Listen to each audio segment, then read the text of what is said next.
Hey guys, oh my gosh, I don't know why I look so red right now. I just want to show you guys something in the garden. So we're gonna go run out there really fast. But before we do that, I just want you guys to see how ridiculous my dog is. Little backstory. Oh, he figured it out! I was gonna make you feel stupid.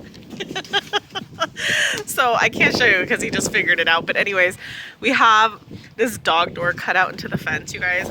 And kid you not, it's been there. Well, we did it like about 9 years ago when we put our fence up. So the dogs go in and out, and we had to take it away after the dogs got out. And it was like a long story, but we ended up covering up that hole. But the dogs used the dog door fine for, at least a few years. I think we had it. And we recently just put it back up so the dogs can go, and they couldn't remember how to do it. Daisy's actually figured it out quicker than Pirate. Pirate cannot figure it out. He was out here barking for like 20 minutes. I kid you not, because he got locked in the back. Let me show you guys really fast what it looks like. Can you guys see that door right there? Yeah.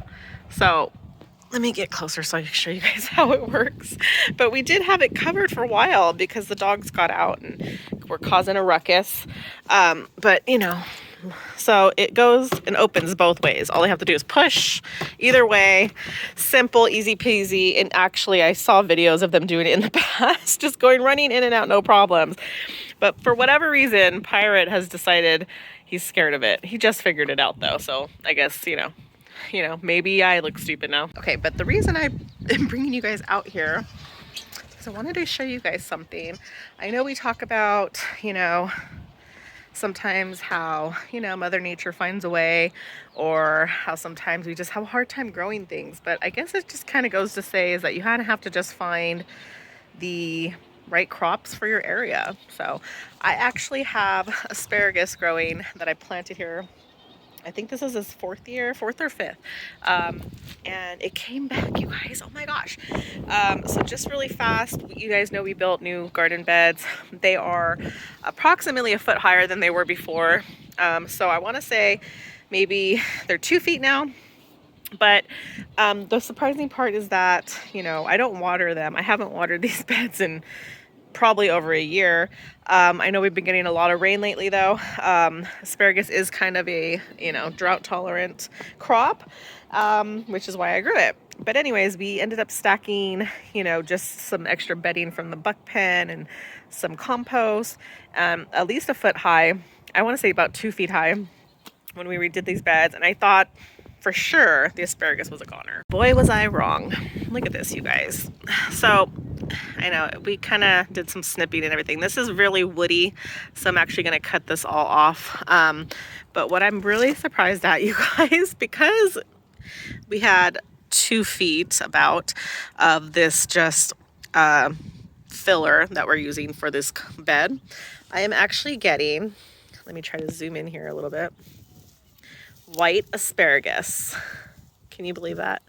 Totally on accident. So I'm going to try to keep it a little bit covered, because if you didn't know, and I'm going to give you a little bit of lesson right now, white asparagus grows underground.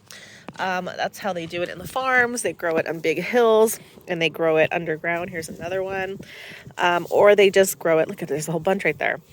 See, I just been kind of uncovering it when I was digging in here around the asparagus, because I was surprised about that.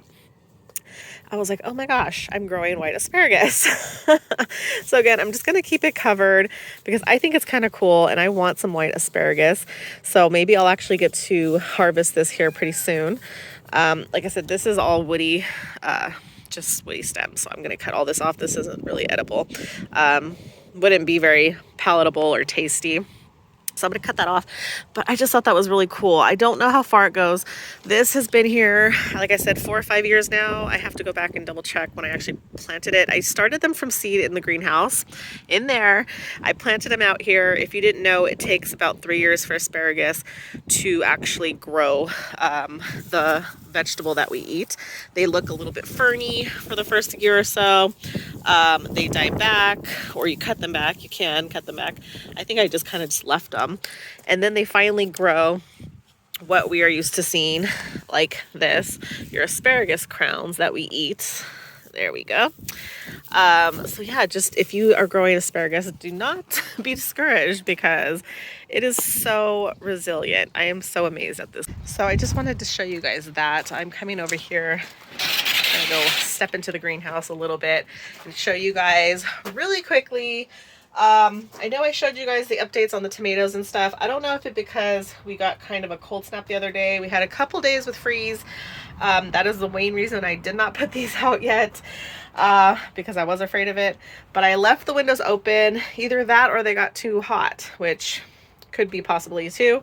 But my tomatoes, I have a couple that have kind of just fried. So I'm gonna leave it in here, see if anything happens. They might kind of just be goners, but you know, hey, they could come back just like the asparagus. Like I said, you just never know. Sometimes plants are resilient and they want to make it and they want to live, and they'll do their thing. So yeah, but other than that, I think plants are amazing. And I think if you are one of those people that want to start a garden or have done gardens in the past and just kind of haven't been motivated to get back out there, let me just be your motivation and tell you now is the time. Especially if you are someone like myself who grows in a pretty warm climate, like a pretty long season. Can be, you know, some people say it's a blessing to be able to plant for so many days through the planting garden season, I guess I should say. But they don't realize that, like, especially here, we get so hot so fast that sometimes our crops by the end of summer just suffer so bad. And I guess that's anywhere. But, you know, we have, well, I know for myself, I guess I could just speak for myself, but sometimes when I'm planting things, I do get a little ahead of myself when I plant stuff early. Sometimes that's a good thing, sometimes it's not. And then you tend to get burned out. Like that happened to me a lot in the past. I would come out here, you know, guns blazing. I was like, gonna get it done. And then, you know, maybe halfway to or towards the end of gardening season, I was just officially done. It just got way too hot. And I guess that kind of, like I said, just goes for everybody. But I don't know, you just kind of have to take with a grain of salt and just take it day by day. I always say that I'm going to try to start a fall garden, but usually by the end of gardening season, I'm kind of just done. I don't want anything to do with outside anymore. And I just want to, you know, curl up in blankets and drink coffee and veg out in front of the TV. But I think that because now that my vegetable garden is redone, it's looking fabulous, I'm going to be out here more trying to maintain it. Maybe it'll keep me motivated to actually get myself going to plant a fall garden. And I'm actually looking quite forward to a fall garden this year, even though we haven't even officially started our spring and summer gardens. But you know, you kind of just have to stay ahead of yourself and you know, just dream how you want your things to look. So everything here is not perfect. I am aware of that. Even the beefsteaks, like I said, I have a couple of beefsteaks that I don't know if they're going to make it through, but that is okay because, as I mentioned before, I have way more than I need, which is another point as to why you should always plant more than you think you need, because sometimes things happen like cold snaps and, you know, the environment takes your plants. So yeah, whatever. And just as for, I know I just showed you guys this bed not too long ago, and I just wanted to mention, I wasn't able to come out here and plant those broccoli seeds yet. I think I'm just going to hold off because, like I said, I'm not quite sure how long this bed's going to make it. But as I did mention, I was able, excuse me, to come out here and plant corn. And I did plant 2 varieties of corn, which, if you guys know anything about corn, is probably not what you're supposed to do. You're supposed to plant all one type of corn. So if you plant a sweet corn, plant all your sweet corn together. I didn't do that. So, I don't know. I just kind of got ahead of myself and got excited. And then when I did it, I was like going back and watching videos, and everyone's like, don't plant, you know, your sweet corns and like your popcorns, which is what I did, because they pollinate very, very easily and can cross pollinate, and you can get kind of like this, you know, random vegetable. So we'll see what happens. That is going to be an experiment. It's kind of an oopsie on my part. I could just dig the seeds up, but you know what? I think I'm too far in already, and I'm just going to let them do their thing. If the sweet corn ends up being something that I can't really cook with, maybe I can use it as a popcorn. So we shall see. Like I said, I want to try to do the Three Sisters method. I think I mentioned I wanted to do peas. I'm going to do beans. I don't know why I said peas, but I'm going to do the corn. Once the corn gets, I don't know, maybe a few inches tall, then I'm going to go ahead and plant some beans. I haven't decided what beans I'm going to plant, but I'm going to get something to plant up them, use them as trellises. Why not? And then, which is also just a great idea when you have limited space. And then I'm going to get some squash. I don't know why I was saying I was going to put zucchini. I need like a spreading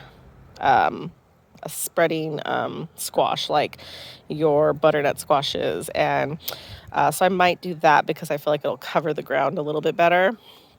And then, or I can just do maybe a watermelon. Yeah, something, again, you just want it to kind of cover your crop. And you plant the beans to give nutrients to your corn because the corn takes nutrients out of the soil. I mean, there's a whole story on it. And you guys can definitely look up Three Sisters method if you guys want better information, because I'm definitely not that great at it. But anywho, you know what? I'm looking at something over here.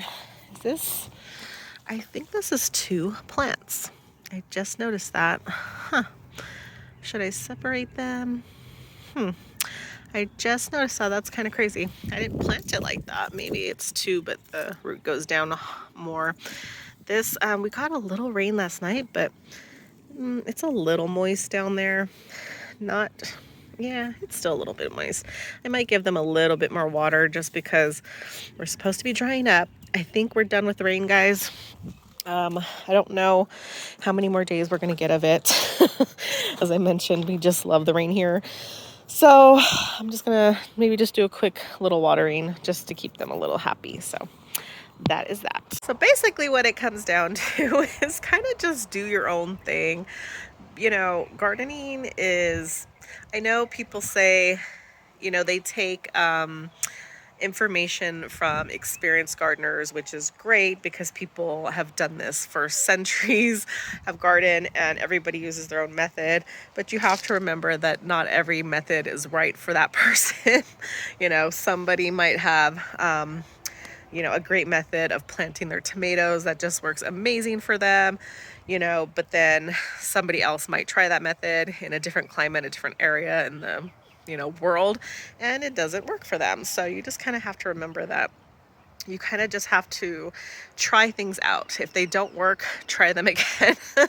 And for instance, with my corn, everyone said do not plant those things together because corn is very easy to cross-pollinate. So that's probably true. However, oopsie on my part. Like I said, I'm just gonna let it do its thing. It's Mother Nature. Sometimes Mother Nature surprises us, right? Maybe I will invent a new breed of corn, you guys. Wouldn't that be amazing? I think it would be. And then I think because my asparagus is doing so well, but it is kind of sporadic, you guys, because I just had it one little bushel planted, like I said, a few years ago.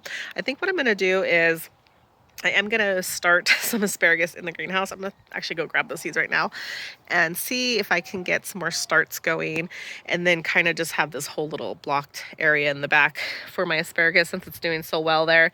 And then that way, again, it's going to take a few years for it to actually give me something, but at least that way I have that little area kind of filled in. And like I said, I was so bad when I planted them. I kind of just popped them wherever. You are supposed to space them out a little bit, not just like plant them all together. But it doesn't seem to be bothering it. Like I said, they're kind of just doing their thing. But anyways, oh my gosh, my cat is in my potatoes. I'm going to hurt him. Wally. One thing about having a garden, you got to keep your cats out of there because they love thinking that everything belongs to them. Huh, Wally? It's not for you, sir. So anyways, I'm gonna leave you guys with that. Thank you guys so much for watching. See you guys in the next video. Bye.